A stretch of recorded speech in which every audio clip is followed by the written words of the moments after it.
In this alternate future, cities have been abandoned because of war and environmental degradation. This has led to a totalitarian military dictatorship called the regime taking over.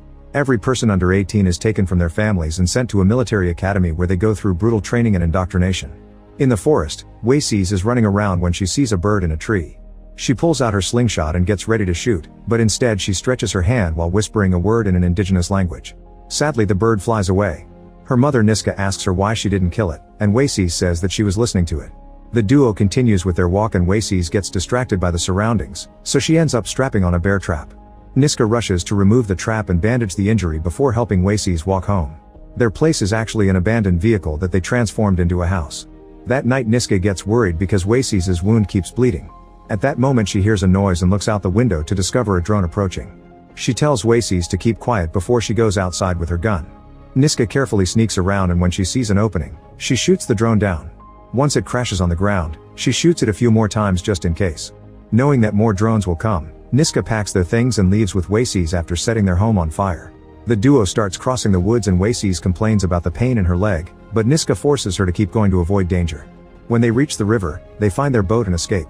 They row for the entire day and night, and in the morning they finally make it to a war-torn city. Niska tells Wacies that nobody can see her face, so she ties a bandana around it and makes her keep her hood up. As they sneak around, they hear the broadcast on the loudspeakers that reminds the locals that concealing minors is illegal and the intake age has been lowered to 4. When the duo is about to enter an abandoned house, the neighbor sees them and notices that Wacies is a child. A scared Niska gets her knife ready, but the man assures her he means no harm and reveals he's been hiding his son Trey too.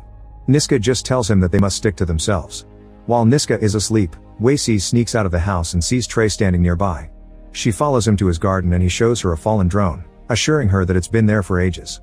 However, Wacies can hear a noise and thinks that the drone is still breathing. Suddenly the drone activates, but Niska shows up just in time to hit and break it. Then she grabs her daughter and drags her back to the house. Soon the authorities known as Jingos arrive and try to take Trey. He and his father swear that he's 18, but the Jingos use a device on Trey's wrist that confirms that he's 15. Trey is taken away and his father is killed when he tries to stop them. Sometime later Niska and Wacies reach a street market in the slums, but there are a few guards around, so they have to sneak around carefully. Big screens on the walls show shameless propaganda for the regime and Niska is sad to see that her old friend Pierre is promoting it.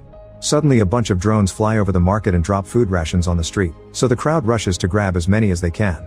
However, Niska keeps Wacies hidden. While everyone is distracted, Niska takes Wacies to her old friend Roberta's house. After hugging Niska, Roberta remembers how Wacies used to be when she was little and lets her feed her cat to keep her distracted. Then the women talk privately in the kitchen and Niska points out that Wacies needs medicine because her wound is infected, but Roberta explains that the Jingos patrol the clinics now. Niska also mentions